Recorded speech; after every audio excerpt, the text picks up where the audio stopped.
Hello, I'm Brad Sherman from California's best named city, Sherman Oaks. It is a pleasure to be with you to recognize the 20th anniversary of the independence of the Republic of Nagorno Karabakh. We know the history. Joseph Stalin thought that Nagorno Karabakh should be part of Azerbaijan. And when did Joseph Stalin have a bad idea? Clearly, Stalin's efforts put the Armenian and Christian population of Nagorno-Karabakh at risk. And that is why we should rejoice that in September 2nd, 1991, the people of Nagorno-Karabakh declared their independence from the Soviet Union and declared themselves to be an independent republic, and set an example from all of those who wished to create democracy on the ashes of the Soviet Union to rise up in favor of democracy and self-determination. And we know the results of the referendum. Some 82% of the people participated. You know, America is very proud of our democracy. We never get 82% of the people to participate. And 99% voted for independence. Since then, Nagorno-Karabakh has had to fight for its independence just as America had to fight for its independence.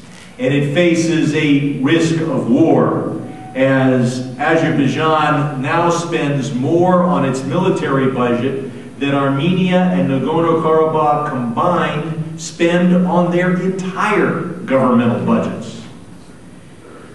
That is why we have got to work hard in the United States to make sure that the citizens of this free and independent republic never have to worry about having to live under what has basically become a hereditary monarchy based in Baku.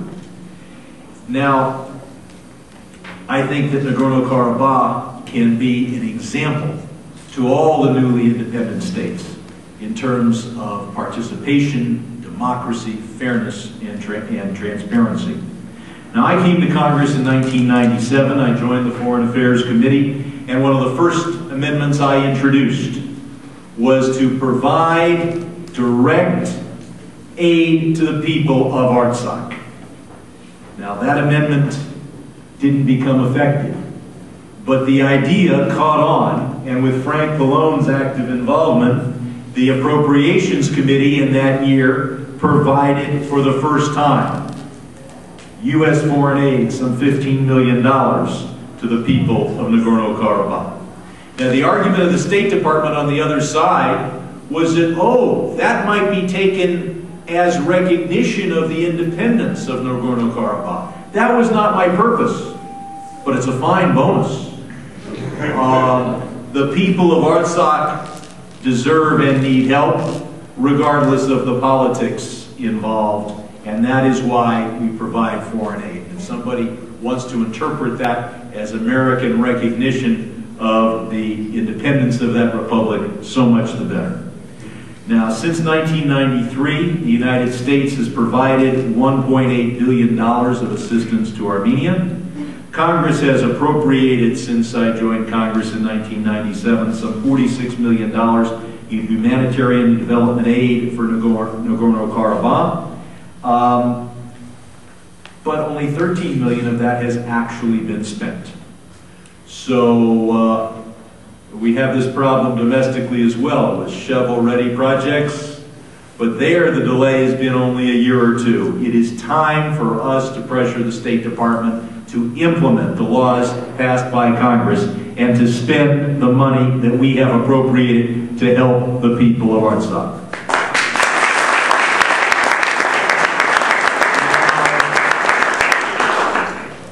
Likewise, we have to fight for aid for the people of Armenia. I've joined with the caucus that Frank heads in suggesting that there be at least $60 million of aid, and that we see, and that's for development assistance, and also $8 million in foreign military financing and $2 million for international military education and training. And of course, there's absolutely no reason to spend a penny of taxpayer money on providing military aid or assistance to Azerbaijan. Now, everybody who comes to this room, I mean, I realize I'm one of the last speakers, has probably said much the same thing. I want to add one more thing to your agenda, and that is that you ask everyone who comes here to resign, if God forbid they're a member already, from the Turkish caucus and the Azerbaijan caucus.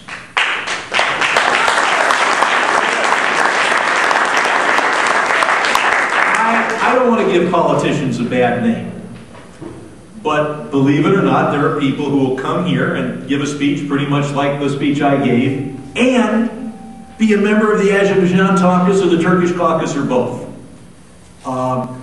People should speak only out of one side, the front of their mouth, not out of either side.